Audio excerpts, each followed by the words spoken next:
इस चैप्टर्स में आपको मिलने वाले बिल्कुल हैंड रिटन प्यारे प्यारे नोट्स। और इस चैप्टर को मैं इस तरीके से कैटेगराइज या डिजाइन किया हूं कि जो भी बच्चा इस वीडियो को देख लेगा, मटेरियल को नैनो स्केल्स पे पढ़ते हैं। कौन से स्केल पे पढ़ते हैं? नैनो स्केल पे। मतलब अगर आप बल्क में कोई मटेरियल लोगे उस पर रिएक्शंस कराओगे और नैनो स्केल पे कोई मटेरियल लोगे उस पर हम यहाँ पे मॉलिक्यूलर कंपोनेंट लेते हैं या एटॉमिक कंपोनेंट छोटे छोटे लेते हैं और उनको एक दूसरे में नैनो केमिस्ट्री की हेल्प से जितना हमें आता है उस हिसाब से एक दूसरे को बाइंड करते जाते हैं, जोड़ते जाते हैं।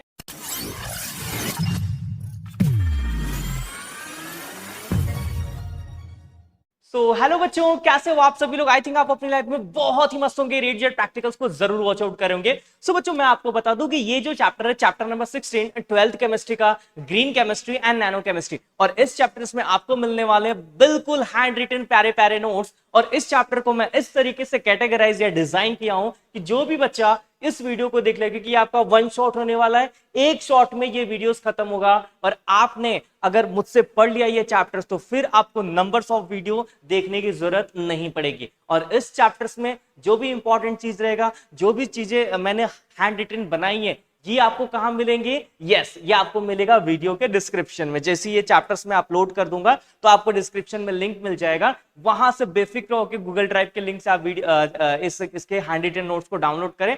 और देखो, ऐसा प्यारा नोट्स है ना, मैं जब आपको पढ़ाऊंगा ना तो आपको मजा आ जाएगा। आप बोलोगे वाह सर प्लीज ऐसे सारे चैप्टर्स के नोट्स हमको दे दे, क्योंकि ये ना वन शॉट है। मतलब अगर आपने एक बार देख भी लिया ना नोट्स को, जस्ट गो थ्रू आउट भी किया ना, अगर मेरे से पढ़े हो तो आपको फटाफट सारी चीजें याद हो जाएंगी। क्योंकि सारे बच्चों को पता होगा कि ग्रीन केमिस्ट्री सबसे इजी केमिस्ट्री का चैप्टर है हमारे 12th के अंदर। ओके, चलो स्टार्ट करते हैं हमारा क्लास 12 केमिस्ट्री का chapter number 16, green chemistry and nano chemistry.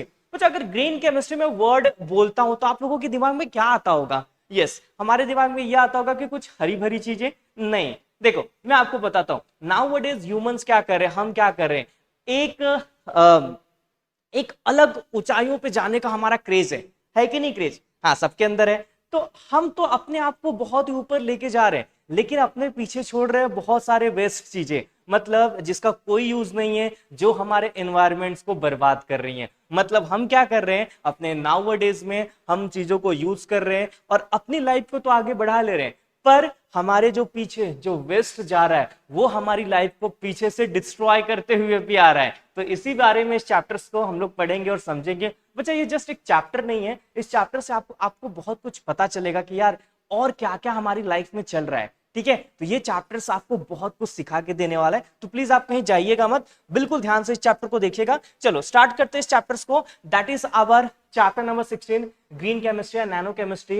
ये महाराष्ट्र बोर्ड के लिए बहुत ही इंपॉर्टेंट सेशंस होने वाला है, जहां पे हम पढ़ेंगे ग्रीन केमिस्ट्री के पीछे, मतलब ग्रीन केमिस्ट्री को क्यों लाया गया है, पॉल्यूशन, ग्रीन केमिस्ट्री को क्यों लाया गया, क्योंकि नाउ-अ-डेज पॉल्यूशन बहुत ज्यादा हो चुका है। ठीक है, तो पॉल्यूशन प्रिवेंटेशन पढ़ेंगे, इसके अंदर 12 प्रिंसिपल पढ़ेंगे। ठीक है, हमें क्या करना चाहिए, कैसे कैसे चीजों को बनाया जा रहा है। अभी ग्रीन केमिस्ट्री के अंदर प्रिपरेशन चालू है, आपको पता है, क्योंकि हम क्या कर रहे हैं, हम केमिकल चीजों को यूज कर करके इतने बेकार और हार्मफुल सब्सटेंस प्रोड्यूस करते जा रहे हैं। तो अब हमें ग्रीन केमिस्ट्री को अपनाना ही पड़ेगा। और ग्रीन केमिस्ट्री के अंदर ऐसे सब्सटेंस बन रहे हैं जो बायोडिग्रेडेबल है, जो नेचर को नुकसान नहीं पहुंचा रहे, जो नेचर के अंदर टोटली डिकम्पोज हो जा रहे हैं। तो आज हम पढ़ेंगे इस प्यारे से ग्रीन केमिस्ट्री चैप्टर्स को। चलो स्टार्ट करते हैं बच्चा। अब ध्यान से सुनना, नाउ-अ-डेज हम क्या कर रहे हैं कि हम केमिकल प्रोग्रेस के ऊपर काम कर रहे हैं और उसमें बहुत आगे बढ़ चुके हैं। मतलब हमने अपनी लाइफ को तो इंप्रूव कर लिया, like improve the quality of our life, लेकिन अनफॉर्चुनेटली हमने यहां पे कुछ चीजें बिगाड़ भी दी है। क्या? Health and global environments are under threats. ठीक है, हम लाइफ को तो अपने आगे बढ़ा रहे हैं, लेकिन इसके थ्रू, जो प्रोडक्शन के थ्रू जो भी वेस्ट, जो भी पोल्यूटेंट्स हमारे एयर में, हमारी नेचर में जा रहा है, इससे हमारा हेल्थ और पूरा का पूरा एनवायरमेंट्स बर्बाद हो रहा है कि नहीं हो रहा है? अब पूरा का पूरा एनवायरमेंट्स बर्बाद हो रहा है तो हमें इसको सेव करना पड़ेगा। तो इसीलिए बच्चा बनाया गया था ग्रीन केमिस्ट्री। देखो, increase in the human population, the industrial revolution highlight the major global problems in 21 centuries. ठीक है, हम जो day to day population increase हो रहा है, उसके बाद जो इंडस्ट्रियल रिवोल्यूशन आ रहा है, तो वो उसमें हो क्या रहा है, उसमें बच्चा वेस्ट प्रोडक्ट बहुत ज्यादा जनरेट हो रहे हैं, बहुत ज्यादा गैसेस ऐसे निकल रही जो हमारे इन्वायरमेंट्स को पल्यूट कर दे रही हैं। ठीक है, तो इसके वजह से पॉपुलेशन बढ़ने की वजह से एनर्जी क्राइसिस, इंडस्ट्रियल रिवोल्यूशन होने की वजह से इन्वायरमेंटल पोल्यूशन, ये सारी चीजें हमारे इन्वायरमेंट्स को पूरी तरीके से ब्रेक डाउन कर रही है। ठीक है, देख लो बहुत बुरा असर डाल रही है हमारे इन्वायरमेंट्स पे, तो इसीलिए बनाया गया था क्या,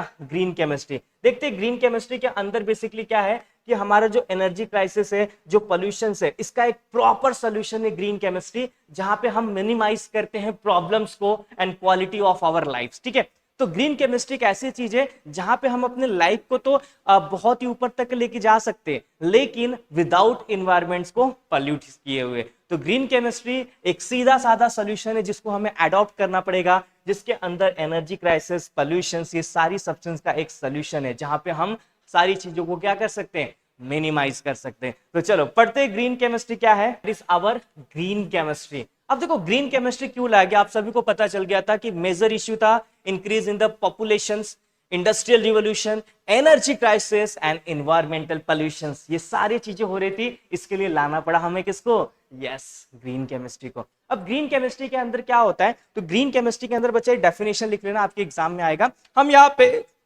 पॉल्यूशन प्रिवेंटेशन करते हैं, मतलब हम कुछ ऐसी चीजों को यूज करेंगे जहां लेस पॉल्यूशन हो सके या फिर ना के बराबर पॉल्यूशन हो सके। तो डेफिनेशन वही है, use of this green chemistry for pollution prevention by environmentally conscious design of chemical products that reduce the use of hazardous substance। मतलब हम यहाँ पे pollutions को prevent करते हैं, और जो नेचर में जो केमिकल प्रोडक्ट्स आ रहे थे, जो हमारे नेचर को हार्म कर रहे थे, उनको भी रोकना इस ग्रीन केमिस्ट्री का क्या था, काम था। ओके, तो दो पॉइंट्स आप यहाँ पे बहुत ही अच्छे से मेंशन कर सकते हो। कौन कौन से दो पॉइंट्स हैं, एक तो use of this chemistry for pollution prevention by environmentally conscious design of the chemical products that reduce the use of hazardous substance। ठीक है, हम यहाँ पे ऐसे केमिकल सब्सटेंस को बनाएंगे जो कि हजार्डस सब्सटेंस को क्या कर दे, रिड्यूस कर दे। अब इसको ग्रीन केमिस्ट्री लाया कौन था, ओरिजिन किसने किया था,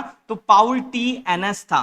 ठीक है, पाउल टी एनएस था। इनका गोल क्या था कि to minimise hazardous effects on the human health. हमारे नेचर में या फिर ह्यूमन हेल्थ के ऊपर बहुत सारा हजार्डस इफेक्ट्स हो रहा है due to because of pollution जो इंडस्ट्रियां कर रही हैं। ठीक है, तो इसको मिनिमाइज करना था और मैक्सिमाइज द इफिशियंसी, और ज्यादा से ज्यादा अच्छे प्रोडक्ट्स बनाना जो हमारे नेचर्स के लिए बहुत ज्यादा यूजफुल है, जो हमारे लिए बहुत ज्यादा यूजफुल है विदाउट हार्म किए हमें। ठीक है, तो यही इसका गोल था ग्रीन केमिस्ट्री का। चलो देखते हैं नेक्स्ट है देयर आर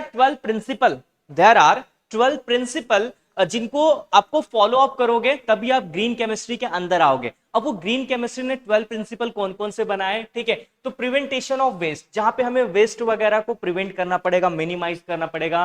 एटम इकोनॉमी बताऊंगा क्या है, लेस हजार्डस सिंथेसिस, ठीक है, ऐसा कुछ रिएक्शन करो जहां पे हजार्डस सब्सटेंस उतना ना निकले। Design safer chemical, safer solvent use करो, एनर्जी एफिशिएंट चीजों को यूज करो ज्यादा से ज्यादा। ठीक है, रिन्यूएबल फीड स्टॉक, मतलब जो नॉन रिन्यूएबल सोर्सेस हैं जैसे कि पेट्रोल और कोल, पेट्रोल डीजल, ये सब का उतना यूज मत करो। ठीक है, reduce derivatives, number of step जाते हैं प्रोडक्ट्स बनाने में। ठीक है, तो वैसा ना हो, कैटलिस्ट अच्छे यूज करो। डिजाइन फॉर डिग्रेडेशन, ऐसा कुछ बनाओ जो नेचर में डिस्ट्रॉय हो सके। एंड रियल टाइम एनालिसिस, कोई भी रिएक्शंस कर रहे हो तो उसका रियल टाइम एनालिसिस करो। ठीक है, ये यार एक्स्ट्रा आ गया क्या, चलो इसको ध्यान मत दो, यहाँ पे एक्स्ट्रा आ गया। ठीक है, इसको ध्यान मत दो, ऊपर वाला 12 है। ठीक है, इसको थोड़ा सा रफ कर देता हूँ। 12 वाला क्या है, एक्सीडेंट प्रिवेंटेशन, मतलब सेफर केमिकल्स बनाओ जो कि लैब वगैरह में या फिर ये इंडस्ट्री वगैरह में एक्सीडेंट ना हो सके। तो हर एक पॉइंट्स को मैं थोड़ा सा डीप में पढ़ना है। चलो स्टार्ट करते हैं 12 प्रिंसिपल ऑफ ग्रीन केमिस्ट्री। ठीक है, पहला इसमें से आएगा बच्चा ग्रीन केमिस्ट्री के 12 प्रिंसिपल, जो कि 4 इसमें लिखे हुए हैं। पहला है यहाँ पे prevention of waste.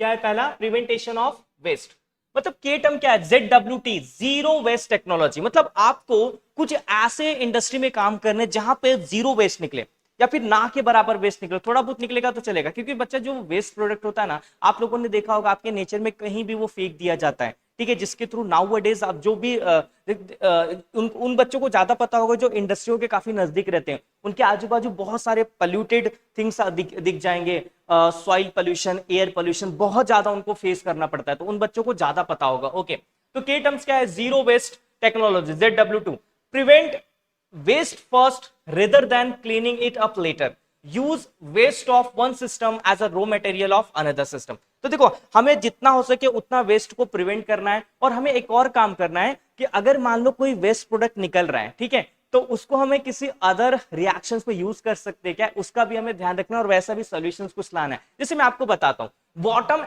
Ash of the thermal power station, देखो जहां पे एनर्जी वगैरह बनता है कोल से, तो जब वहां पे ऐश बचता है लास्ट का, बहुत सारा राख जैसा बोल सकते हो, अगर वो बचता है, ठीक है, तो वो उसको यूज करते हैं raw material for the bricks and cements बनाने के लिए। तो रॉ मटेरियल में यूज हो गया, तो वेस्ट काम में आ गया कि नहीं आ गया। ओके, ऐसे ही कुछ हमें करना है। Point number 2, atom economy. Atom economy में आपको ये बताया जाता है कि जो आप रिएक्टेंट ले रहे हो उसका कितना अमाउंट प्रोडक्ट में कन्वर्ट हो रहा है। मतलब अगर ज्यादा अमाउंट उसका प्रोडक्ट में कन्वर्ट हो रहा है तो ये बहुत ही बेस्ट रिएक्शन होता है। तो वही है कि measure of the amount of starting atoms prevents in the useful product, sorry present in the useful product. तो आप स्टार्टिंग में कितना कंपोनेंट ले रहे हो, कितना मोल ले रहे हो, कितना अमाउंट ले रहे हो, और प्रोडक्ट में क्या वो ज्यादा से ज्यादा बन पा रहा है या कुछ वेस्ट में जा रहा है, तो उसको हम कैलकुलेट भी कर सकते हैं। उसका फॉर्मूला होता है, ये क्वेश्चन एग्जाम में आपके आ सकता है एटम इकोनॉमी के लिए, और 2-2 मार्क के क्वेश्चन आते हैं। तो percentage atom economy is equal to formula weight of the desired product upon sum of formula weight of all reactants into 100। आपको नहीं समझ रहा तो मैं आपको बताता हूं इसको कैसे करना। देखो एटम इकोनॉमी, यहाँ पे एक रिएक्शन दिया हुआ है, बच्चा ध्यान से सुनना। यहाँ पे एक रिएक्शन दिया हुआ है 1 2 3 4 ब्यूटेनॉल का।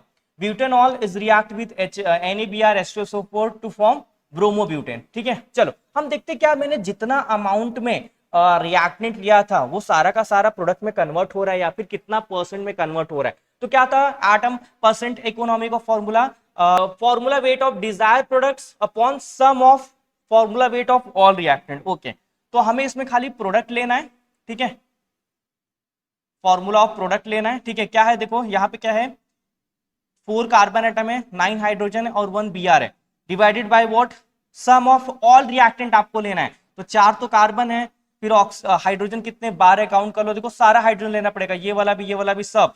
उसके बाद 5 ऑक्सीजन काउंट कर लो, 4 और 1 मिलके कितना हो गया 5। ठीक है, अब सबका आपको मास से डिवाइड करना है। जैसे कार्बन का 12 होता है तो 12 4 जा कितना हो जाएगा 48, 48 प्लस 9 प्लस Br का कितना होता है वो सब ऐड करो, इसको डिवाइड करो इनटू 100, कितना मिल गया 49.81%। अब ये 49% ही मिला हमको, लगभग 50%। तो हमारा जो, ध्यान से सुना, हमने जो 100% रिएक्टेंट लिया था उसका 50% ही डिजायर्ड प्रोडक्ट्स में कन्वर्ट हुआ। तो ऐसा हो रहा है तो ठीक है, लेकिन और अगर आप ज्यादा ला रहे हो 51 60 70 तो ये बहुत ही अच्छा है, जहां पे आप वेस्ट को मिनिमाइज कर सकते हो।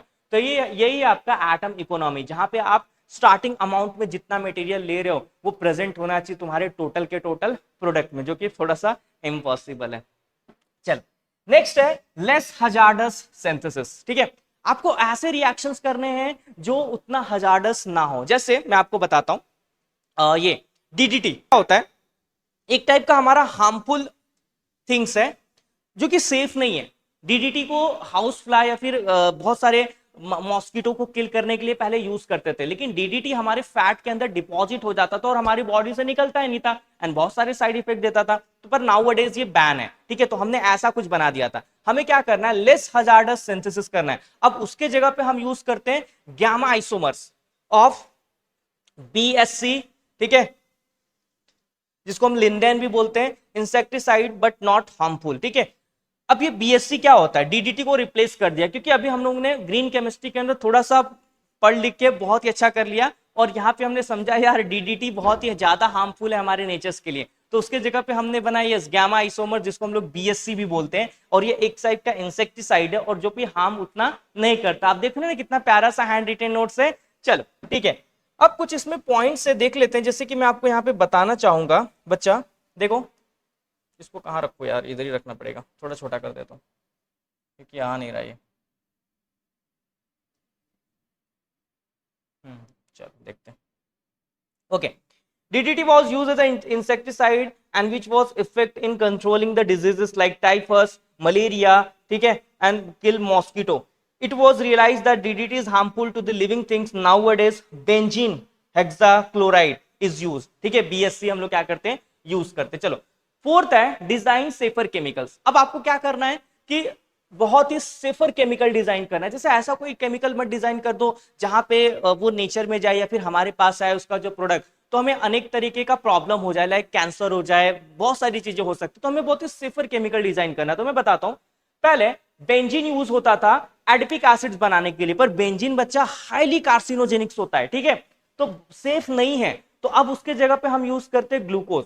ग्लूकोज से भी हम एडिपिक एसिड बना सकते हैं, लेकिन इसके लिए हमें एंजाइमेटिक सिंथेसिस करना पड़ता है, ठीक है, और ये बहुत ही सेफ होता है ग्लूकोज, जिससे हम एडिपिक एसिड बनाते हैं। पर एडिपिक एसिड बहुत सारे ये नायलॉन वगैरह में, ठीक है, बहुत सारे प्लास्टिक्स वगैरह में यूज होता है। सो दैट्स व्हाई बेंजीन को हम लोग ने रिप्लेस कर दिया और उसके जगह पे हम क्या यूज करते हैं, ग्लूकोज। बच्चा ग्लूकोज जो रहता है उसको एंजाइमेटिकली मॉडिफाइड करके एडिपिक एसिड बनाया जाता है और उस एडिपिक एसिड के सर्वल रिएक्शन क्या किए जाते हैं, परफॉर्म किए जाते हैं, ठीक है। तो चारों पॉइंट समझे, ऐसे हमको ना 12 प्रिंसिपल पढ़ने हैं, ठीक है। चलो आगे देखते हैं, आगे देखते हैं। ये तो मैंने आपको बताया था। पांचवा point, safer solvents and auxiliaries, ठीक है। अब हमें यहाँ पे क्या करना है, जो भी सॉल्वेंट हम यूज करें किसी भी चीज को डिसॉल्व करने के लिए, वो बहुत ही सेफर हो। ऐसा ना हो कि यार उस फील्ड में जो भी बंदा काम कर रहा है उस सॉल्वेंट के साथ में, उसको 10 साल 4 साल 5 साल बाद कुछ ना कुछ अपने बॉडी में उसको प्रॉब्लम देखने के लिए मिले, ठीक है। तो जो ऑर्गेनिक सॉल्वेंट जो पहले यूज होता था ग्रीन केमिस्ट्री के आने के पहले, ठीक है, मिथाइल डाइक्लोराइड, मिथिलीन डाइक्लोराइड, क्लोरोफॉर्मेन, CCl4, कार्बन टेट्राक्लोराइड, ये सब सेफ नहीं, ये सब हमारे बॉडी में बहुत सारे साइड इफेक्ट दिखाते हैं, हमारे सेंट्रल नर्वस सिस्टम्स को नुकसान पहुंचाते हैं। अब ये सॉल्वेंट्स आपको पता होगा ना किस लिए यूज करते हैं। जैसे नाउ वडेज आपको घर में ये शुगर को डिसॉल्व करना है, तो आप एज अ बेस्ट सॉल्वेंट क्या यूज करते हैं, वाटर। लेकिन केमिस्ट्री में, मतलब ऑर्गेनिक केमिस्ट्री में जब आप आओगे तो यहाँ पे भी हमें बहुत सारे मटेरियल को डिसॉल्व करना होता है, पर वो वाटर में डिसॉल्व तो होता नहीं, तो हमें ऑर्गेनिक सॉल्वेंट लेना पड़ता है। और ऑर्गेनिक सॉल्वेंट अब हम यूज करेंगे ग्रीन केमिस्ट्री के अंदर सेफर वाले। तो कौन कौन से सेफर वाले हैं, ठीक है, चलो देखो, water, critical CO2, it is a safer. आपको वाटर से कोई नुकसान हो सकता है क्या, नहीं। तो ऐसे कुछ सॉल्वेंट यूज लो जो कि सेफर हो, ठीक है। अगर वो सेफ रहेंगे तो वो सारी चीजें किसके अंदर आएंगी, ग्रीन केमिस्ट्री के अंदर आएंगी। नेक्स्ट है एनर्जी इफिशियंसी। क्या है, एनर्जी इफिशियंसी। अब बच्चा एनर्जी इफिशियंसी के बारे में क्या है बच्चा, इतना भी पॉइंट्स आप लिख देना, बना के 2-2 पॉइंट्स लिखना रहता है, ठीक है। एनर्जी इफिशियंसी में आपको क्या करना रहता है कि आपको रिएक्शन ना कुछ ऐसा डिजाइन करना होता है कि जो कि रूम टेम्परेचर पे हो जाए, जो कि प्रेशर लगाने से हो जाए, ठीक है, थोड़ा बहुत टेम्परेचर से हम उस रिएक्शन को कर सके। ऐसा नहीं कि बहुत सारा हीट लगाना पड़ रहा है, बहुत सारा टेम्परेचर, बहुत सारा प्रेशर यूज करना पड़ रहा है, तब जाके रिएक्शन कंप्लीट हो रहा है, ठीक है। तो ऐसे में क्या होगा, एनर्जी इफिशियंसी बढ़ जाएगी उस रिएक्शन की। तो वही हमें करना है कि कितना कम एनर्जी लगे उस हिसाब से रिएक्शंस को परफॉर्म कराना, वैसा कुछ सोल्यूशन ढूंढना है। तो वही ये perform reaction at room temperature and pressure. इसके लिए मेथड्स क्या है, क्या क्या करके हम ऐसा कर सकते हैं, तो यूज बायोकैटलिस्ट, माइक्रोवेव हीटिंग। बच्चा आप सभी को पता होगा जो माइक्रोवेव हीटिंग होते हैं वहां पे एनर्जी जो रहता है वो कम वेस्ट होता है, ठीक है। आप खुले में किसी चीज को हीट करेंगे तो ज्यादा एनर्जी वेस्ट होता है, लेकिन माइक्रोवेव में एनर्जी कम हीट होता है। तो हमें कुछ ऐसा सेफर केमिकल रिएक्शन कराना पड़ेगा जो कि माइक्रोवेव में भी हो जाएगा, जहां पे लेस अमाउंट में एनर्जी क्या हो, वेस्ट हो। और हमें रिएक्शंस कराने के लिए जरूरी नहीं कि हार्ड कैटलिस्ट लगे, बायो कैटलिस्ट के थ्रू भी हम रिएक्शंस करा सकते हैं, ठीक है। ऐसे कुछ हमें बायो कैटलिस्ट खोजने पड़ेंगे जहां पे नॉर्मल टाइम पे भी, मतलब सॉरी नॉर्मल वे में भी रिएक्शंस को कंप्लीट किया जाए, ठीक है। बायो कैटलिस्ट जो रहते हैं वो बायोडिग्रेडेबल्स होते हैं, वो हमारे नेचर में टोटली डिकम्पोज हो सकता है, उनका वेस्ट भी बचता है तो हमारे नेचर में डिस्ट्रॉय हो सकता है, ठीक है। चलो आगे देखते हैं, रिन्यूएबल फीड स्टॉक, ठीक है।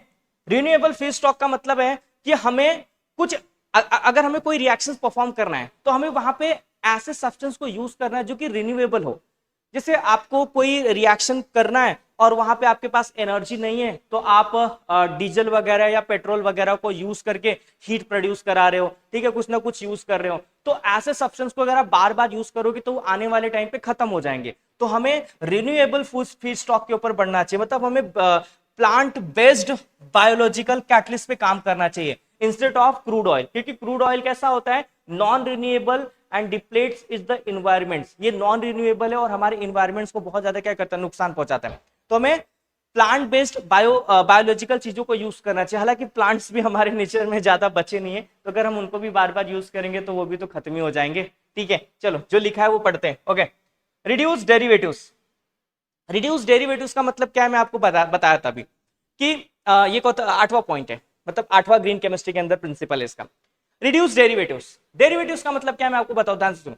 अगर आपको कोई रिएक्शंस 3 से 4 स्टेप में प्रोडक्ट्स ला रहा है और वही रिएक्शन मैंने किसी अदर वे के थ्रू किया और एक स्टेप में प्रोडक्ट आ गया, तो डेरिवेटिव्स की तरफ जाओगे क्या, एक्स्ट्रा एनर्जी लगाओगे क्या, एक्स्ट्रा पैसे खर्च करोगे क्या, एक्स्ट्रा में बाय प्रोडक्ट्स भी अजीब अजीब निकलेंगे जिनको नेचर में डिस्ट्रॉय करना बहुत ज्यादा मुश्किल हो जाता है। तो वही है आपको यहाँ पे कि आपको देखना है कि रिड्यूस करना है डेरिवेटिव्स को, मतलब जो नंबर ऑफ स्टेप में प्रोडक्ट्स बनते हैं उनको रिड्यूस करना। आपको देखना है कुछ डायरेक्टली कुछ प्रोडक्ट्स हमें मिल रहा है क्या, तो वैसे चीजों पे आपको काम करना है। तो वही है, minimize steps, avoid unnecessary derivatizations because it's require extra reagents and generate waste. ठीक है, अगर आप नंबर ऑफ स्टेप में जाओगे तो बहुत सारा वेस्ट आपको निकलेगा, बहुत सारा एनर्जी वेस्ट होगा जो कि हमारे नेचर्स के लिए सही नहीं है।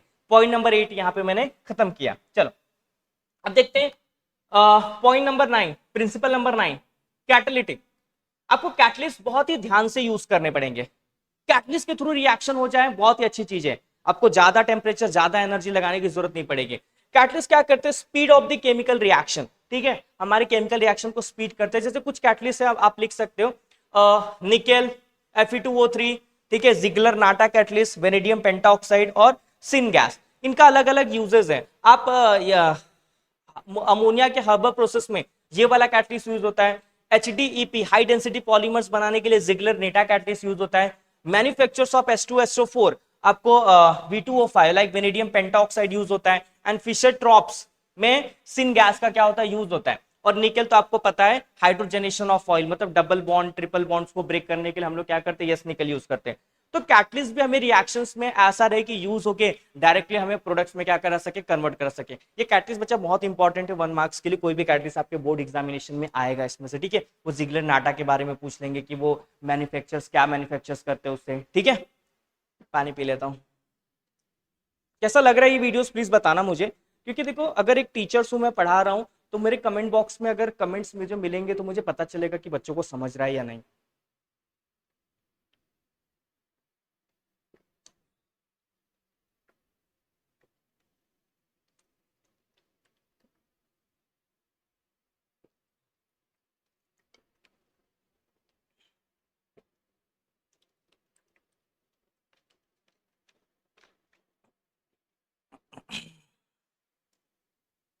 चलो देख लेना है, सिन गैस, वेनेडियम पेंटाऑक्साइड, ठीक है, जिगलर नाटा कैटलिस्ट।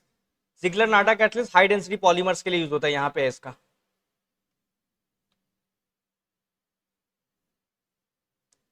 ये इसका है। ठीक है, चलो उसके बाद देखेंगे डिजाइन फॉर डिग्रेडेशन। मतलब आपको ऐसा कुछ केमिकल रिएक्शंस करा के जो भी प्रोडक्ट बना रहे हो उसमें बाय प्रोडक्ट ऐसा बनाना है जो कि नेचर में टोटली क्या हो सके, डिग्रेडेट हो सके। जैसे देखो, chemical must be break down easily into a non toxic substance, वो बायोडिग्रेडेबल पॉलीमर्स यूज करो। इलिस्ट्रेशन में देख लेते हैं, the waste product should be degraded automatically to clean the environment.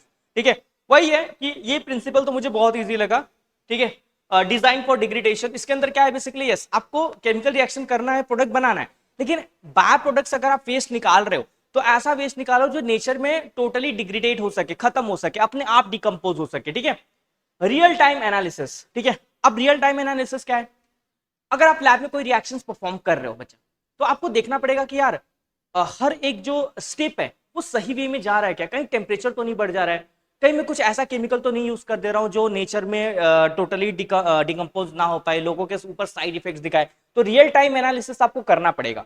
ठीक है, नहीं तो जब ये बड़े लेवल पे ये लगेगा, पहले तो लैब में छोटे लेवल पे लगता है, छोटे लेवल पे प्रोडक्ट बनाए जाते हैं, बाद में अगर एक्सपेरिमेंट सक्सेसफुल होता है तो फिर ये बड़े लेवल पे बॉयलर वगैरह में ये रिएक्शन परफॉर्म किया जाता है और ज्यादा प्रोडक्ट बनाया जाता है। तो अगर आपका यहाँ पे ही टेम्परेचर कंट्रोल नहीं है, आपने रियल टाइम एनालिसिस प्रॉपर्ली नहीं किया है, तो हो सकता है वहां पे एक्सप्लोजन हो जाए, बहुत सारे लोगों की जानें चली जाएंगी। तो ठीक है, तो पहले से हमें क्या करना पड़ेगा, रियल टाइम एनालिसिस करना पड़ेगा। अब रियल टाइम एनालिसिस अगर आप करोगे तो बहुत सारे हजार्डस सब्सटेंस अगर उसमें से निकल रहे हैं तो उसको भी मॉनिटरिंग कर सकते हो। ठीक है, तो this is the very much importance for the chemical industries and the nuclear reactors. ठीक है, हमें न्यूक्लियर रिएक्टर्स अगर बनाने तो उसके पहले भी रियल टाइम एनालिसिस करना पड़ता है, नहीं तो हो सकता है कि उस टाइम टेम्परेचर कंट्रोल ना हो और चेर्नोबिल जैसा डिजास्टर्स हो जाए। ठीक है, तो रियल टाइम एनालिसिस बहुत ही इंपॉर्टेंट है। आपको पता होगा ना चेर्नोबिल डिजास्टर, अगर नहीं पता तो नेट पे जाके सब पढ़ो। ये इसका यूक्रेन का सबसे बड़ा डिजास्टर रहा है पूरे वर्ल्ड के लिए। ठीक है, एंड लास्ट फाइनल हम करेंगे एक्सीडेंट प्रिवेंटेशन। एक्सीडेंट प्रिवेंटेशन मतलब हम यहाँ पे ऐसे केमिकल, ऐसे सब्सटेंस यूज करेंगे जिससे एक्सीडेंट ना हो। जैसे ध्यान से सुनो, अगर मैं कोई सॉलिड का रिएक्शन कराता हूं ना तो उसको कंट्रोल करना थोड़ा सा इजी होता है, लेकिन अगर मैं भाई लिक्विड का कराऊं तो थोड़ा सा कंट्रोल करना मुश्किल होता है, और गैसेस का कराऊं बच्चा, वोलेटाइल गैसेस का बच्चा, उसको कंट्रोल करना और ज्यादा मुश्किल होता है, तो उससे बहुत बड़ा एक्सप्लोजन हो सकता है। तो मोस्ट ऑफ टाइम हमें कुछ ऐसा डिजाइन करना पड़ेगा जहां पे हमें सॉलिड से भी प्रोडक्ट मिल सके, ठीक है। तो वही है, choose the substance to minimise the explosion and fire. Gaseous बहुत ज्यादा डेंजर होते हैं and non volatile solids, liquids क्या होते हैं, सेफर होते हैं। Example, in the chemical process work with a gaseous substance, then the possibilities of uh, accident include explosive is relatively higher compared to the working with the non volatile liquids and solids। मतलब अगर हम lab में gaseous molecules के साथ में कोई reaction कर रहे हैं तो वहां पे एक्सप्लोजन होने के चांसेस बहुत ज्यादा होते हैं as compare to what, non volatile liquids and solids, ठीक है। चलो, तो ये बच्चा मैंने 12 प्रिंसिपल आपके खत्म किए जो बहुत ज्यादा इंपॉर्टेंट भी था, ठीक है। कोई एक प्रिंसिपल आपके बोर्ड एग्जामिनेशन में आता है। अब नेक्स्ट बढ़ते हैं role of green chemistry. Green chemistry क्यों लाया गया, इसके पीछे का रूल्स क्या है? तो रिड्यूस द कैपिटल एक्सपेंडिचर्स, ठीक है। रिड्यूस द कैपिटल एक्सपेंडिचर मतलब आपको बहुत ही कम लगाना है और ज्यादा प्रोडक्ट्स मिले, हार्मफुल प्रोडक्ट्स ना मिले, ठीक है। इस चीजों का ध्यान रखना है।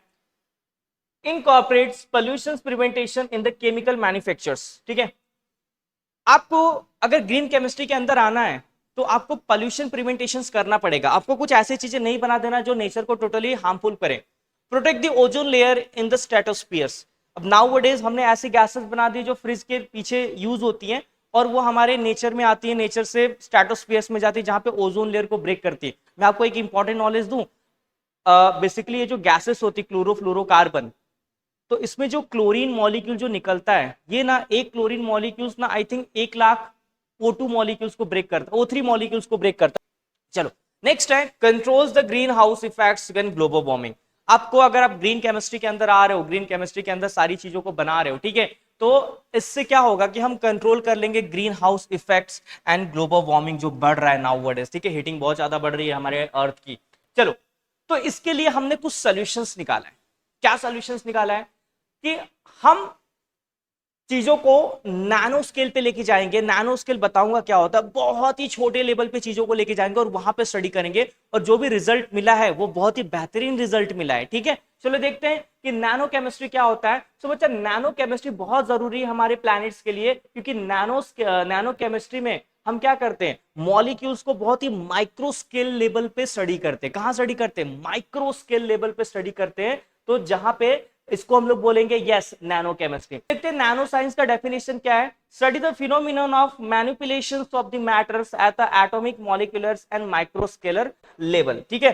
तो नैनो साइंस के अंदर मैंने आपको बताया था, अभी बताया कि हम लोग यहाँ पे जो भी जो है हम उसको माइक्रो लेवल पे स्टडी करेंगे, जैसे एटम लेवल पे, मॉलिक्यूल्स लेवल पे, ठीक है, एंड एटॉमिक लेवल पे क्या करेंगे, स्टडी करेंगे। माइक्रो मॉलिक्यूलर स्केल पे क्या करेंगे, स्टडी करेंगे। तो अगर हम इस लेवल पे किसी भी चीज को स्टडी करते तो उसी को हम लोग क्या बोलते हैं, नैनो साइंस या नैनो केमिस्ट्री। तो सबको नैनो साइंस और नैनो केमिस्ट्री समझ में आ रहा है। चलो अब हम इसमें थोड़ा सा डीप में जाएंगे। पहले एक चीज याद रखो बच्चा, नैनो साइंस और नैनो केमिस्ट्री का मतलब यही है कि आपको नैनो लेवल पे काम करना है, बहुत ही छोटे लेवल पे काम करना है, मॉलिक्यूलर लेवल पे काम करना है, एटॉमिक लेवल पे काम करना है, ठीक है, और माइक्रोमोलिकुलर स्केल पे काम करना है। तो उसी को हम लोग क्या बोलते हैं, नैनो साइंस। अब ये हमारे लाइफ में बहुत ज्यादा इंपॉर्टेंस है। हमारे क्लोथ्स, सनग्लासेस, ठीक है, computers, hard drive, even cleaning products are nano technology, ठीक है, have a wild role in the nano technology, ठीक है। उनके अंदर भी नैनो टेक्नोलॉजी क्या किया गया है, यूज किया गया है। देखते हैं आगे।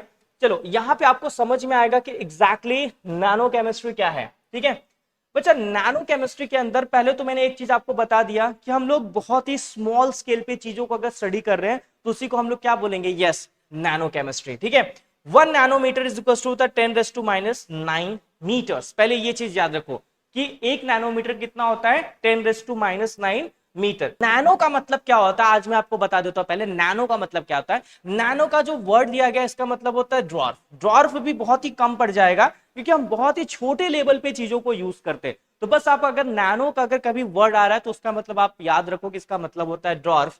एंड ड्वार्फ का मतलब होता है वेरी स्मॉल लेवल पे चीजों की क्या की जाती है, स्टडी की जाती है। अब जब नैनो टेक्नोलॉजी के अंदर हम क्या करते हैं, तो design the characterisations, products, production and applications of structures, device and controlling shape and size at the nano scale। ठीक है, तो नैनो टेक्नोलॉजी के अंदर हम बेसिकली डिफरेंट डिफरेंट टाइप के प्रोडक्शन करते हैं जो कि बहुत ही नैनो स्केल पे होती है। किस कौन से स्केल पे होती है, उनके शेप एंड साइज को बहुत ही नैनो स्केल पे स्टडी करके बनाया जाता है। ठीक है, नैनो मटेरियल का जो डेफिनेशन होता है उसमें आपको क्या लिखना पड़ता है कि at least 1 dimension are in the nano scale. अभी नैनो स्केल क्या होता है, तो 1 to 100 नैनोमीटर्स के बीच में अगर आप किसी भी चीज की स्टडी करते हैं तो उसको क्या बोलते हैं, yes nano chemistry, nano materials बोलते हैं। ध्यान से सुनना, ये इंपॉर्टेंट पॉइंट था इसका, यही इसका इंपॉर्टेंट पॉइंट है कि आप अगर किसी चीज को स्टडी कर रहे हो, मान लो इसकी स्टडी कर रहे हो, अगर इसका लेंथ चाहे ब्रेथ चाहे हाइट कोई भी एक चीज अगर 1 से लेकर 100 नैनोमीटर्स के अंदर आ गई, ठीक है, 1 से लेकर कितने नैनोमीटर्स के अंदर आ गए, 100 नैनोमीटर्स के आगे, कोई भी एक डायमेंशन इसका, चाहे लेंथ चाहे हाइट चाहे ब्रेथ, कोई भी एक अगर 1 से लेकर 100 नैनोमीटर्स के अंदर आ गया, तो अगर आप उसकी स्टडी कर रहे हो तो उसी को हम लोग क्या बोलते हैं, यस नैनो मटेरियल्स। क्या बोलते हैं बच्चा, यस नैनो मटेरियल।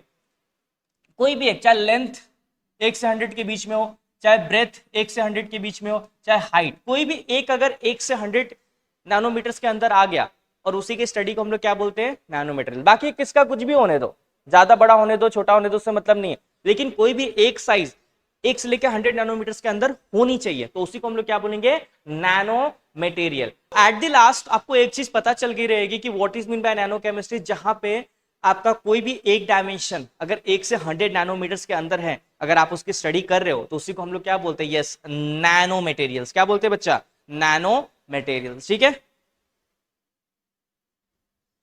ठीक है, चलो। और 1 नैनोमीटर इक्वल टू क्या होता है, 10⁻⁹ मीटर। ठीक है, चलो देखते हैं। अब ये जो आपका नैनो स्ट्रक्चर्स होते हैं इसके 3 टाइप होते हैं। नैनो स्ट्रक्चर जो होते हैं उसके 3 टाइप होते हैं। एक होता है 1 डायमेंशनल, एक होता है एक होता है 0 डायमेंशन, एक होता है 1 डायमेंशन और एक होता है 2 डायमेंशन।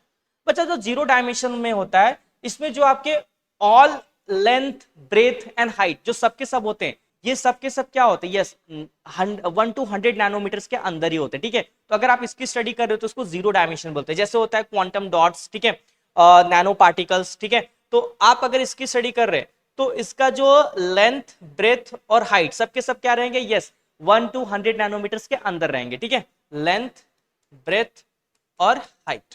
ठीक है, दूसरा देखते हैं 1 डायमेंशन क्या होता है। तो बच्चा इसके जो 2 डायमेंशन, दो डायमेंशन मतलब आप कोई भी मान सकते हो, चाहे लेंथ और ब्रेथ वो कितना रहेंगे, 1 से 100 के बीच में रहेंगे, 1 से 100 नैनोमीटर्स के बीच रहेंगे, या तो ब्रेथ और हाइट 1 से 100 के बीच में रहेगा, तो उसको हम लोग क्या बोलेंगे, 1 डायमेंशन। जहां पे 2 डायमेंशंस आर 1 to 100 नैनोमीटर्स के अंदर होते हैं। ठीक है, जैसे आपके होते हैं nano tubes, fibres and nano wires. ठीक है, आप इसका मान आप देखो क्या कर सकते हैं, इसका जो लेंथ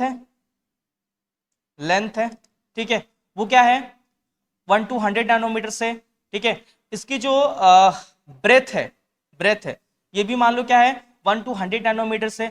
पर इसकी जो हाइट है बच्चा, इसकी जो हाइट है वो क्या है 1 to 100 नैनोमीटर से ज्यादा हो सकती है। ठीक है, तो अगर 2 आ रहा है तो उसको हम लोग क्या बोल रहे हैं, मतलब 2 लेंथ और ब्रेथ तो आ गया 1 to 100 के नीचे। ठीक है, तो अगर हम ऐसे सब्सटेंस की स्टडी करते हैं तो उसको हम लोग क्या बोलते हैं, 1 डायमेंशन। मूव करते हैं 2 डायमेंशन में क्या होता है, यहाँ पे only 1 dimensions are in the nano scale, मतलब 1 to 100 नैनोमीटर्स के अंदर आएगा। जैसे देखो इसका हो सकता है लेंथ और ब्रेथ 100 से ज्यादा हो, पर हाइट क्या हो 100 से कम हो। ठीक है, तो यहाँ पे आप देख सकते हो कि आपका ब्रेथ भी ज्यादा है, ठीक है, लेंथ भी ज्यादा है, ठीक है, बट इसकी जो हाइट वो क्या है, नैनो स्केल पे।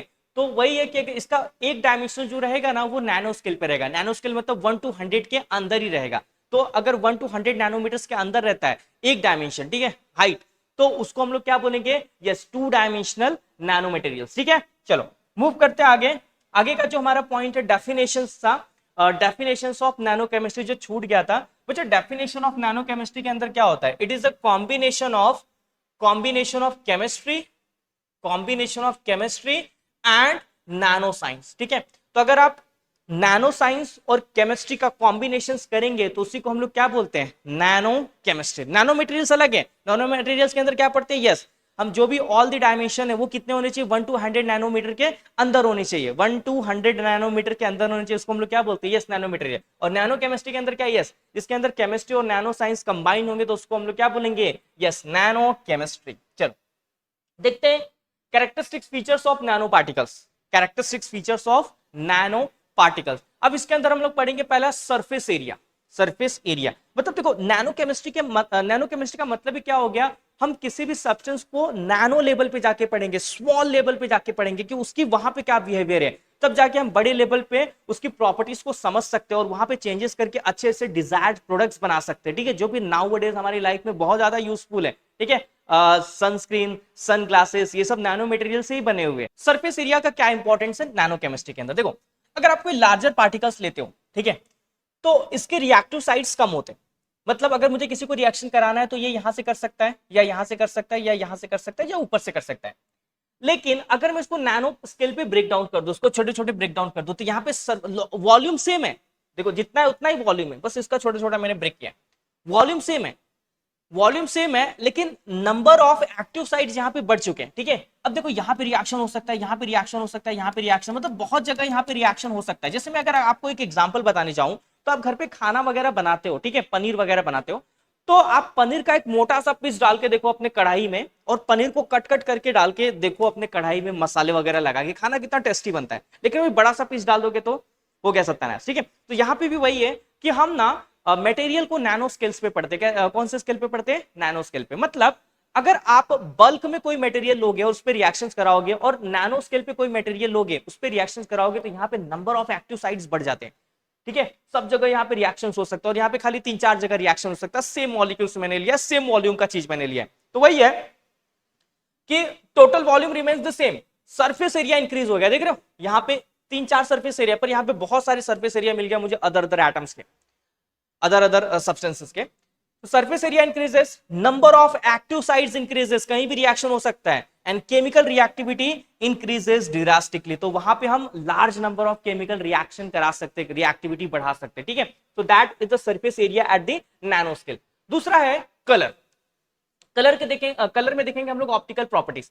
अब बच्चा आप किसी सब्सटेंस का कलर इस टाइम जो देख रहे हो ये ब्लैक दिख रहा है, पर नैनो स्केल पे हो सकता है जाने के बाद उसका जो कलर है थोड़ा सा अलग दिखे। मैं आपको बताता हूं, देखो colour changes at the nano scale. Elements में गोल्ड लिया, गोल्ड कैसा शाइनी येलो कलर होता है, लेकिन आप उसको नैनो स्केल पे जाओगे ना, जहां पे उसके एटम को छोटे छोटे ब्रेक करके देखोगे ना, तो उस टाइम आपको जो गोल्ड है एट द नैनो स्केल वो रेड कलर में दिखेगा। बच्चा कौन से कलर में दिखेगा, रेड कलर में दिखेगा। कौन से स्केल पे, एट दी नैनो स्केल, ठीक है। चलो और देख लेते हैं नैनो स्केल पे क्या क्या चेंजेस देखने के लिए मिलता है। तो नैनो स्केल पे हम कैटालिटिकल एक्टिविटी देखेंगे, नैनो स्केल पे हम लोग क्या देखेंगे, कैटालिटिकल एक्टिविटी। पहले तो कैटालिटिकल एक्टिविटी का काम क्या है, यस कैटालिटिकल एक्टिविटी का काम है speed up the rate of reaction. मतलब अगर हमारा कोई रिएक्शन चल रहा है और वहां पे हमने कैटलिस्ट लगा दिया तो वो क्या करता है, रेट ऑफ रिएक्शन को स्पीड अप कर देता है, ठीक है। दो तरीके के कैटलिस्ट होते हैं, एक होता है होमोजीनियस कैटलिस्ट और दूसरा होता है हेट्रोजीनियस कैटलिस्ट। तो heterogeneous catalyst easy to separate out, मतलब जो होमोजीनियस कैटलिस्ट होता है ना वो रिएक्शन के अंदर पार्टिसिपेट्स कर लेता है, ठीक है, और उसमें मिक्स होने लगता है।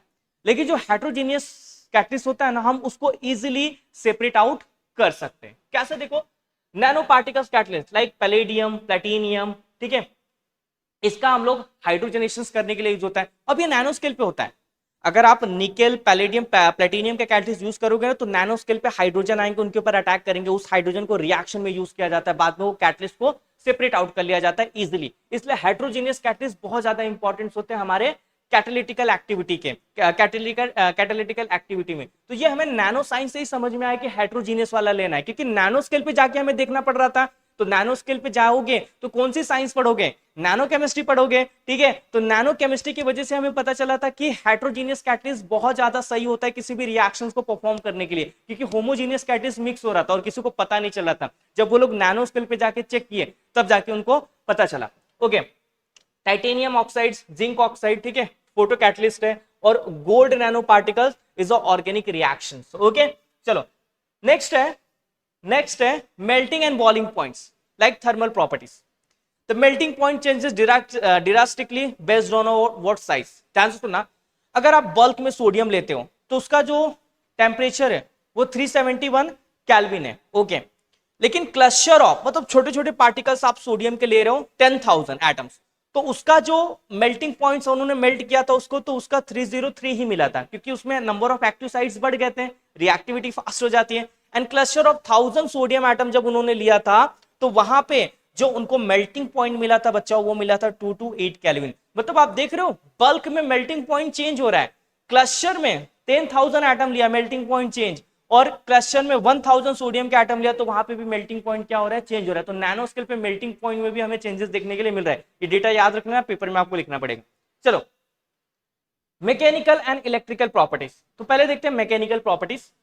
Nano size like copper and palladium clusters 5 to 7 nanometers are up to 500% harder than the bulk material. ठीक है, अब ध्यान से सुनो, अगर आप कॉपर और पैलेडियम के क्लस्टर्स लेते हो जिनका जो साइज है वो 5 to 7 नैनोमीटर है, बहुत ही स्मॉल साइज में मैं लिया हूं, तो वो ना 500 गुना ज्यादा हार्डर है एज कंपेयर टू आपके बल्क वाला। मतलब आपको अगर बल्क को तोड़ना है और ये माइक्रो स्केल नैनो स्केल पे जाके ये मटेरियल लेके तोड़ना है, तो माइक्रो स्केल वाले को ज्यादा एनर्जी लगेगी ब्रेक करने के लिए, और जो ये जो बल्क में आप लियो वो जल्दी टूट जाएगा। इसलिए तो नाउ वडेज कार्बन नैनो ट्यूब ये सब बनाए गए, ताकि उनका जो उस लेवल पे जो स्टडी हुआ था, ठीक है, वो नैनो केमिस्ट्री ने ही हमको बताया था कि यार अब यहाँ पे इस लेवल पे ये लोग बहुत ज्यादा हार्ड होते हैं, इनकी स्ट्रेंथ बहुत ज्यादा होती है एज कंपेयर टू अगर इनको बल्क में लोगे तो। ठीक है, ग्राफाइट्स में कार्बन भी होता है, वो तो फटाक से टूट जाता है, पर जो नैनो जो कार्बन नैनो ट्यूब होता है उसका जो स्ट्रेंथ होता है बहुत ज्यादा होता है। ठीक है, चलो तो देख लो यहाँ पे दूसरा, electrical conductivity. Carbon nano tubes CNT acts as a conductor और सेमीकंडक्टर। ठीक है, देखो कार्बन जो रहता है वो बैड कंडक्टर ऑफ इलेक्ट्रिसिटी होता है, लेकिन जो कार्बन नैनो ट्यूब है, जो कार्बन नैनो ट्यूब हमने बनाया, उसके अंदर हम लोगों ने क्या देखा, जब नैनो स्केल पे उसकी स्टडी की और नैनो स्केल पे जाके वो मटेरियल बनाया, तो हमने क्या देखा कि these are the act as a conductor और सेमीकंडक्टर। मतलब उसमें इलेक्ट्रिसिटी फ्लो भी हो सकती है बहुत तेज, और जब अगर हम नहीं चाहेंगे, ठीक है, तो वो एज अ सेमीकंडक्टर भी बिहेव करेगा।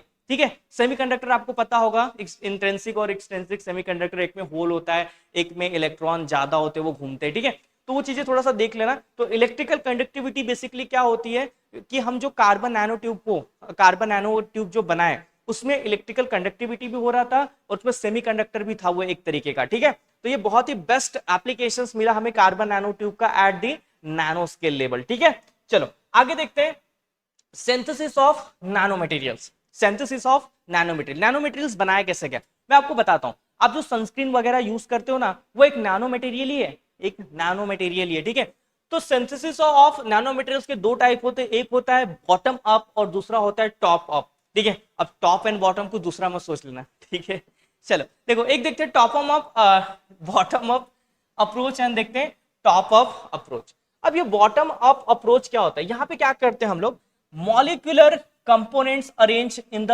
Larger assemblies atom by atom and molecules by molecules and form a nano particles. मतलब हम यहाँ पे क्या करते हैं, हम यहाँ पे मॉलिक्यूलर कंपोनेंट लेते हैं या एटॉमिक कंपोनेंट छोटे छोटे लेते हैं, और उनको एक दूसरे में नैनो केमिस्ट्री के हेल्प से जितना हमें आता है उस हिसाब से एक दूसरे को बाइंड करते जाते हैं, जोड़ते जाते हैं, और लास्ट टू लास्ट हमें बल्क में प्रोडक्ट्स मिलता है। ठीक है, बल्क में सब्सटेंस मिलता है, इसी को हम लोग बोलते हैं नैनो पार्टिकल्स। क्या बोलते हैं इसी को, नैनो पार्टिकल्स। ठीक है, तो molecular components are arranged in a large assemblies by atom and molecule by molecules and formation of what, nano particle. इसके एग्जांपल है synthesis of colloidal dispersion, synthesis of colloidal dispersion. आप colloidal dispersion देखोगे chemistry lab वगैरह में, छोटे छोटे छोटे छोटे सब्सटेंस होते हैं, पानी जैसे दिखते हैं। ठीक है, सस्पेंशन होता है उनका, वो सब आपस में कंबाइन होके एक थिक सब्सटेंस बनता है लास्ट में। Okay, top down approach. अब बॉटम अप में क्या था, छोटे छोटे लेके बड़ा बना रहे थे, तो टॉप डाउन में क्या होगा, यस, बड़े वाले को ब्रेक डाउन करके छोटे वाले में कन्वर्ट करेंगे, नैनो स्केल पे लेके जाएंगे। तो वही है synthesis of bulk materials by break down it down into a finer piece until they constituents atoms. ठीक है, तो अब यहाँ पे कुछ नहीं करना है, बस आपको इतना ही लिखना है कि बल्क मटेरियल्स को ब्रेक डाउन करके एटम बाय एटम कन्वर्ट करते हैं। ठीक है, तो बल्क मटेरियल को हम लोग क्या करते हैं, डीअसेंबल करते हैं, ब्रेक डाउन करते हैं और नैनो पार्टिकल्स बनाते हैं। ठीक है, स्मॉल स्मॉल यूनिट्स में, स्मॉल स्मॉल एटम्स के यूनिट में क्या करते हैं, कन्वर्ट कर देते हैं। तो इसको हम लोग क्या बोलेंगे, top down. Top down, bottom bottom up, ठीक है। चलो उसके बाद अगला है wait chemical synthesis of sol gel, ठीक है। वेट केमिकल, वेट मेथड क्या होता है, जहां पे हम किसी लिक्विड्स के ऊपर काम करते हैं, ठीक है, उसी को हम लोग गीला मतलब इसको वेट मेथड बोलते हैं, ठीक है। वेट टेस्ट सुना होगा आप लोगों ने। चलो वेट मेथड यूज करके हम लोग सोल जेल बना सकते हैं। सोल जेल बनाने के लिए हमें क्या करना पड़ता है, देखो आपको लेना पड़ता है प्रिकर्सन। प्रिकर्सन मतलब आप कोई भी सब्सटेंस, सॉलिड मास कुछ भी ले सकते हो, स्मॉल स्मॉल स्मॉल एटम्स ले सकते हो, और उसको आप किस में कन्वर्ट करते हो, सोल में। सोल एक तरीके का कोलाइडल डिस्पर्सन इन लिक्विड होता है। सोल से आप जेल बनाओगे, जेल से आप जेरोजेल बनाओगे, जेल से आप एरोजेल भी बनाते हो। अब इसके पीछे का रीजन क्या है मैं आपको बताता हूं, ध्यान से सुनना कैसे ये बनता है। देखो ये कुछ प्रोसेस, प्रिकर्सर, अब कोई भी सॉलिड मास लोगे, छोटे छोटे सब्सटेंस लोगे, ठीक है, सॉलिड मास लाइक प्रिकर्सर। देखो क्या होता है, starting chemical materials, it contain a metal ions needed to make a nano particle, ठीक है। नैनो पार्टिकल्स में हम मटेरियल्स लेते हैं, उसके बाद इसको हम किस में कन्वर्ट करते हैं, सोल में कन्वर्ट करते हैं। सोल में कन्वर्ट करने के लिए क्या करते हैं, हम प्रिकर्सर को डिसॉल्व करते हैं लिक्विड में, जो कि हमारा स्मॉल जो फाइन पार्टिकल्स होता है वो सोल में कन्वर्ट हो जाता है, एक मिक्सचर में कन्वर्ट हो जाता है, कोलाइडल सस्पेंशन में कन्वर्ट हो जाता है, उसी को हम लोग क्या बोलते हैं, सोल बोलते हैं, ठीक है।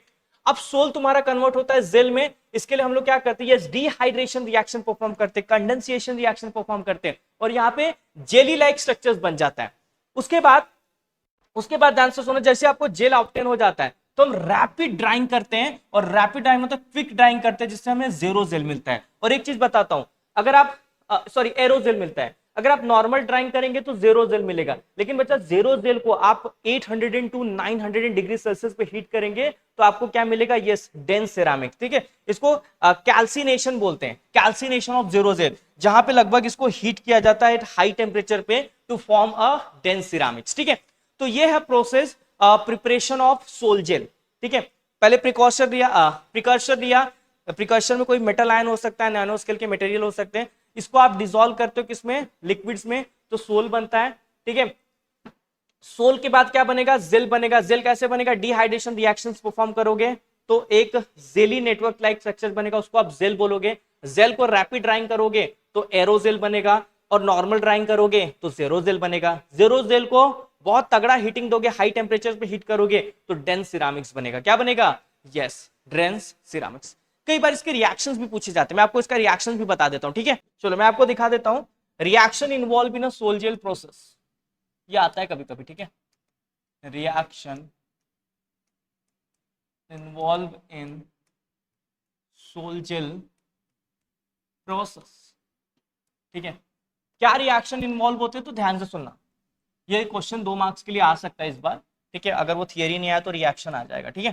देखो आप मेटल अल्कोक्साइड्स लेते हो और इसको ना H2O के साथ में रिएक्शन करते हो स्टेप नंबर फर्स्ट में, तो आपको पता होगा ये कैसे ब्रेक होगा, बताओ, एस H प्लस में ब्रेक होगा, OH माइनस में ब्रेक होगा, और ये कैसे ब्रेक होगा, यस मेटल प्लस में ब्रेक होगा और OR माइनस, ठीक है।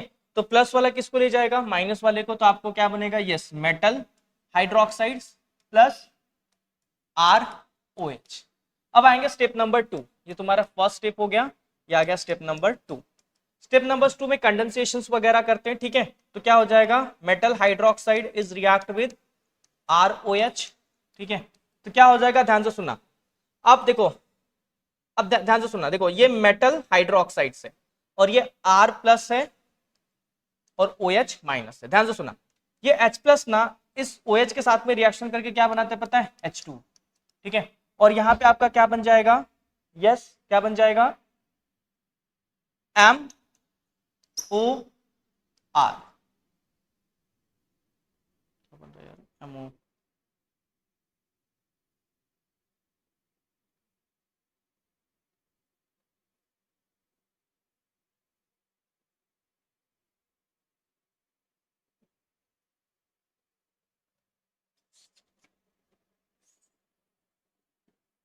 ओके। अब इस कंडेंस स्टेप नंबर 2 में क्या होता है, ये जो आपका बना है मेटल हाइड्रोक्साइड, ठीक है, ये वापस से रिएक्शन करता है मेटल अल्कोक्साइड के साथ में, ठीक है। ये वापस से किसके साथ में रिएक्शन करता है, यस मेटल अल्कोक्साइड्स में। ध्यान से सुना है कैसे ब्रेक होगा, देखो ये तुम्हारा ब्रेक होगा R प्लस और OM माइनस में मेटल ऑक्साइड्स, और ये कैसे ब्रेक होगा, M प्लस और OH माइनस। तो प्लस वाला कहाँ चले जाएगा, माइनस वाले के साथ में, तो क्या बनाएगा MOM प्लस प्लस ये ROH आपस में मिलके क्या बनेंगे ROH। तो ये दूसरा स्टेप था and that is your condensation reaction. तो अगर आपको सोल जेल प्रोसेस का रिएक्शंस लिखने के लिए आ जाए तो आप क्या करोगे, पहले मेटल अल्कोऑक्साइड्स लोगे H2O के साथ में रिएक्शन, प्लस माइनस एक जगह लेकर जाना, बाद में जो आपका मेटल हाइड्रोक्साइड्स बनेगा MOH, ठीक है, मेटल हाइड्रोक्साइड जो आपका बनेगा उसको वापस से मेटल अल्कोऑक्साइड्स के साथ में रिएक्शन कराना है। ये देखो इसको क्या बोलते हैं, मेटल अल्कोऑक्साइड, ठीक है, वापस से आप इसका मेटल अल्कोऑक्साइड के साथ में रिएक्शन कराओगे तो MOM बनेगा, ठीक है, MOM, ठीक है, MOM बेसिकली कोई कोई मेटल होगा और ये बीच में ऑक्सीजन है, ठीक है, इसको कंडेंसेशन रिएक्शन बोलते हैं, ठीक है, ओके, हाँ इसको क्या बोलते हैं, कंडेंसेशन रिएक्शन।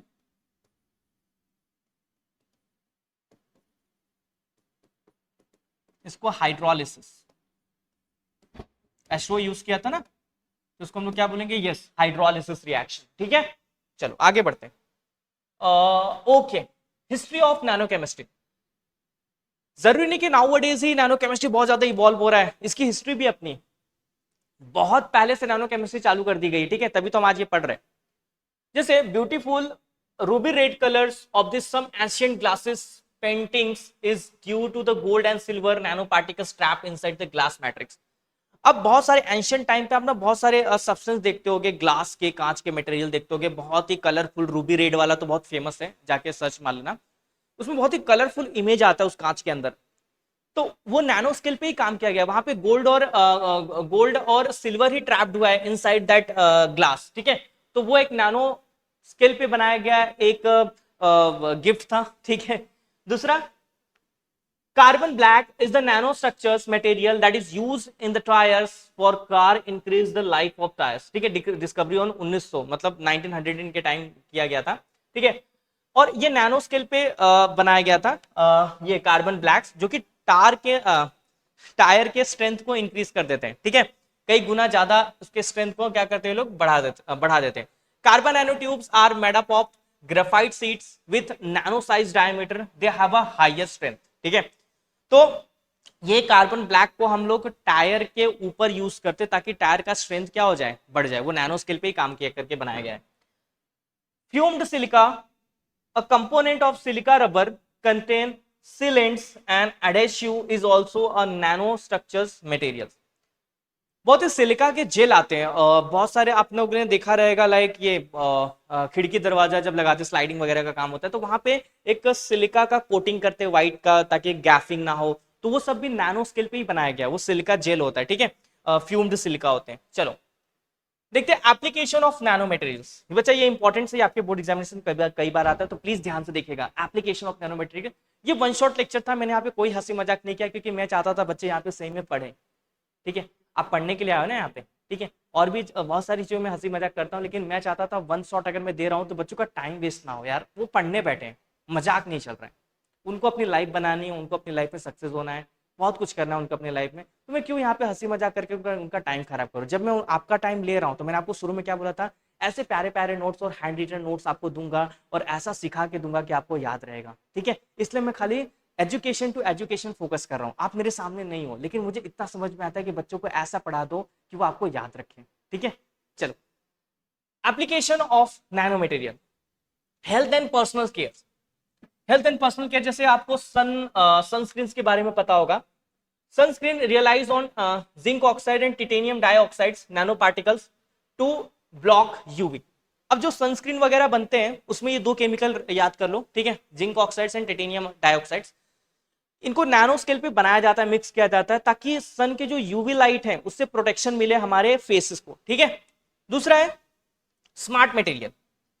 अब इस स्मार्ट मटेरियल क्या है, आपको पता होगा, ये चश्मे, ठीक है, ये scratch proof eye glasses, crack resistance paints, ठीक है, these are the smart materials. ये मटेरियल नैनो पार्टिकल से ही बनाया गया, जो स्क्रैच प्रूफ आई ग्लासेस है, ठीक है, वो भी एक टाइप का नैनो मटेरियल्स है, जो क्रैक रेजिस्टेंस पेंट हम लोग बना रहे हैं, ठीक है, जो नैनो लेवल पे जो पेंट बना रहे हैं, ठीक है, जो दीवालों को बहुत ज्यादा सपोर्ट देता है, क्रैक के अंदर हम उसको फील करते हैं ताकि वाटर तक अंदर ना जा पाए, ठीक है। तो वो भी नैनो स्केल पर ही वो पेंट्स बनाए गए। Okay, electronic tech like M RAM, magneto resistive, like RAM का मतलब होता है रैंडम एक्सेस मेमोरी, ये डिवाइस भी नैनो स्केल पे जाके बनाए गए, ये जो रैम वगैरह एम रैम वगैरह है, ठीक है। Environments play an important role in the advance water purification technique, ठीक है। तो जो वाटर प्यूरिफिकेशन टेक्निक है वहां पे भी हम इसका नैनो पार्टिकल्स का क्या करते हैं, यूज करते हैं, ठीक है। तो these are the some applications use in the nano particles, क्या क्या, ये सनस्क्रीन, ठीक है, scratch proof eye glasses, crack resistance pen, ठीक है। उसके बाद M RAM like random access memory में भी यूज होता है। उसके बाद ये हमारे प्यूरिफिकेशन ऑफ वाटर, जो वाटर खराब होते हैं, ठीक है, जिनको हम प्यूरिफाई करते हैं, ठीक है, प्यूरिफायर लेते हैं ना, प्यूरिफायर मशीन, ठीक है, उसके अंदर भी हम वाटर को क्या करते हैं, प्यूरिफाई करते हैं एट अ माइक्रो लेवल पे बनाया गया प्यूरिफायर। नाउ इट इज क्या होता है पता है, सिल्वर कोटेड नैनो पार्टिकल्स वाले आ रहे हैं जो कि बहुत सारे इकोलाई और बैक्टीरिया को किल करते हैं। तो जो सिल्वर कोटेड नैनो पार्टिकल्स होते हैं वो बहुत ही बेस्ट एग्जांपल है तुम्हारे प्यूरिफायर टेक्निक्स के, प्यूरिफिकेशन वाले वाटर के टेक्निक के, ठीक है। नाउ इट इज बहुत ट्रेंडिंग में। तो ये एक बार क्वेश्चन भी आया था हमारे बोर्ड एग्जामिनेशन में कि प्यूरिफिकेशन के लिए आप कौन सा नैनो पार्टिकल्स यूज करते हो, तो सिल्वर नैनो पार्टिकल्स हम क्या करते हैं, यूज करते हैं। चलो, nano particles and nano technology advantage देख लेते हैं। तो revolution in the electronics and कंप्यूटरिंग, ठीक है, आपको पता है रैम वगैरह, वो मदरबोर्ड वगैरह सब नैनो पार्टिकल्स बहुत इंपॉर्टेंट रोल प्ले कर रहे हैं। एनर्जी सेक्टर में nano particles will make a very important application like solar power, ठीक है, बहुत ज्यादा इंपॉर्टेंट है सोलर पावर अभी हमारे लिए, ठीक है, एनर्जी क्राइसिस आ रहा है। तो energy storage device will become the more efficient and medical field manufactures of smart drugs help cure faster and without side effects, ठीक है, curing of life treating diseases like cancer and diabetes, ठीक है। Medical field में भी बहुत ज्यादा important है nano particles के, जैसे यहाँ पे लिखा हुआ है कि जो ड्रग बनाए जा रहे हैं smart drugs that help our body to relieve faster different different diseases से, ओके। तो ये ड्रग्स हमारी बॉडी में बहुत अच्छे से काम करते हैं और हमारे जो बॉडी को अलग अलग डिजीजेस से फटाफट रिलीफ दिलाते हैं। नाउअडेज कैंसर और डायबिटीज के लिए भी ड्रग्स बनाए जा रहे हैं नैनो पार्टिकल्स का यूज करके, ये सब लिख सकते हो। और डिसएडवांटेज ये लास्ट है, और एक मेरा रह गया था क्या यहाँ पे, एक मिनट हाँ ये रह गया थोड़ा सा, पहले ये पढ़ा लेता हूँ फिर डिसएडवांटेज पढ़ाता हूँ। ये इंपॉर्टेंस क्यों बताता हूँ, ये आपके एमसीक्यू में आता है, इसके लिए ये बताना भूल गया था। Analytical tools and information provides, जैसे यूवी विजिबल स्पेक्ट्रोस्कोपिक, याद रखना बच्चा ये काफी इंपॉर्टेंट चार्ट मैंने बनाया था पर बताना भूल गया था। यूवी विजिबल स्पेक्ट्रोस्कोपिक, इसका यूज किया जाता है preliminary confirmation of nano particles formation. Nano particles बन गया है कि नहीं बना है, ये यूवी विजिबल स्पेक्ट्रोस्कोपी बताएगा। X ray diffractometer XRD, particle size crystal structures and geometry, particles का साइज क्या है, उसका क्रिस्टल स्ट्रक्चर्स क्या, उसकी ज्योमेट्री क्या है, ये कौन सी मशीन बताएगी, yes XRD. Surface structures and morphology, surface structures मतलब कई कितने सारे सरफेस है क्या है, ये कौन एक्सप्लेन करेगा, surface structures, yes SEM. Scanning electron microscopic, particle size, particle size 1 से 100 नैनोमीटर के बीच में है क्या, ये कौन सी मशीन बताएगी, yes transmission electron microscopic TEM, ये इंस्ट्रूमेंट्स इसके बारे में बताएगा। एंड लास्ट वन है absorption of functional group binding natures, मतलब फंक्शनल ग्रुप रिएक्शन के अंदर एब्जॉर्ब हो रहे हैं, बॉन्ड बना रहे हैं नहीं बना रहे, वो कौन बताएगा, एफटीआईआर स्पेक्ट्रोस्कोपिक। बच्चा इसमें से एमसीक्यू वगैरह में क्वेश्चंस आते हैं कि पार्टिकल साइज के लिए कौन सा मशीन है, ठीक है, सरफेस केमिस्ट्री के लिए कौन सा मशीन है, फंक्शनल ग्रुप एब्जॉर्प्शंस के लिए कौन सा मशीन है, preliminary confirmation of nano particles formation, nano particles बन गया शुरू में, ये कौन बताएगा। तो ये चीजें थोड़ा सा देख लेना। चलो टॉपिक्स के लास्ट में पहुंचते हैं, and that is our disadvantage. बच्चा नैनो पार्टिकल्स के इतने सारे मैं यूजेस बता दिए, तो इसके भी डिसएडवांटेज आ गए, ठीक है। हम लोग डिसएडवांटेज से दूर रहना चाहते हैं, पर ये भी कुछ ना कुछ नेचर में डिसएडवांटेज देता है। आप लोगों को पता होगा कि हर एक चीज के अपने साइड इफेक्ट्स हैं, चाहे आपके रिलेशंस हो, चाहे आपकी पढ़ाई हो, चाहे आपका करियर हो। तो जितना वो खुशी देते हैं उससे थोड़ा बहुत हमें ज्यादा दुख भी देते हैं। तो हर एक चीज के अपने लाइफ में साइड इफेक्ट्स होते हैं, ठीक है। अगर आप रात भर पढ़ोगे तो सुबह आंखें फूल जाएंगी, बीमार हो जाओगे, तो उतना ही पढ़ो जितना हो सके। तो ग्रीन केमिस्ट्री में यही सिखाया जाता है कि आएगा साइड इफेक्ट्स, लेकिन हम थोड़ा सा अच्छा साइड इफेक्ट्स ला रहे हैं, ठीक है। चलो, तो disadvantage, it has increase the pollution which includes air pollution. अब जो ग्रीन केमिस्ट्री में जो हम नैनो पार्टिकल्स, नैनो साइज ये सब पढ़ रहे थे, तो इनसे भी नैनो लेवल पे पोल्यूशन होता है, air pollution. The pollution caused by nanotechnology is known as what? Nano pollution. And nanoparticles can causes a lung damage. Inhaled in the particulate matters can be deposited throughout the human respiratory trees and then deposited in the lungs. अब अच्छा, जो nano particles के बीच में काम कर रहा है, बहुत दिन से काम कर रहा है, कई सालों से काम कर रहा है, तो नैनो लेवल पे जो सब्सटेंस है ना, उसको रेस्पिरेटरी ट्रैक से ना लंग्स में जाते हैं और लंग्स में अलग अलग टाइप के इन्फेक्शंस करते हैं, ठीक है। तो लंग्स को जाम कर देते हैं, लंग्स में बहुत सारा डैमेज करते हैं। तो ये कुछ साइड इफेक्ट्स हैं जो नैनो पार्टिकल्स के। अब अच्छा, मुझे ये बताइएगा, मैंने आपको ये चैप्टर पढ़ा दिया। हाँ, अगर आपको कुछ क्वेरी रहेगा तो मेरा एक इंस्टाग्राम आईडी है A to Z प्रैक्टिकल्स, उस पर मुझे आप एक रिव्यू दे सकते हैं कि सर आपका चैप्टर्स बहुत अच्छा लगा मुझे। A to Z प्रैक्टिकल मेरा इंस्टा आईडी है। अच्छा देखो, एक टीचर्स का मेन मोटो एम होता है कि मैं जो पढ़ाया क्या वो बच्चों को समझा। तो अगर आप उसके रिलेटेड कुछ फीडबैक कमेंट बॉक्स में लिखेंगे तो फिर मुझे पता चलेगा कि हाँ, बच्चों को क्या प्रॉब्लम हो रहा था, क्या नहीं प्रॉब्लम हो रहा था। और मैं चाहता हूँ आप लिखो, और ये चैप्टर्स मैंने वन शॉट में लिया है, खत्म किया है। तुम्हारे एग्जाम से रिलेटेड क्वेश्चन थे, आपको इसके नोट्स डिस्क्रिप्शन में मिल जाएंगे, वहां से डाउनलोड कर लीजिएगा। एंड इस प्यारे से लेक्चर्स के बारे में आपका कमेंट जरूर दीजिएगा, कैसा लगा ये lecture. Thank you for watching this video, and if you find out this video is helpful for you, and please share this video, please subscribe this channel, because आपके सपोर्ट्स के बिना ना मैं आगे नहीं बढ़ सकता, ठीक है। अगर मैं मेहनत कर रहा हूँ, अच्छा कर रहा हूँ, तो आप उसको वेरीफाई करोगे सामने से, ठीक है। Thank you.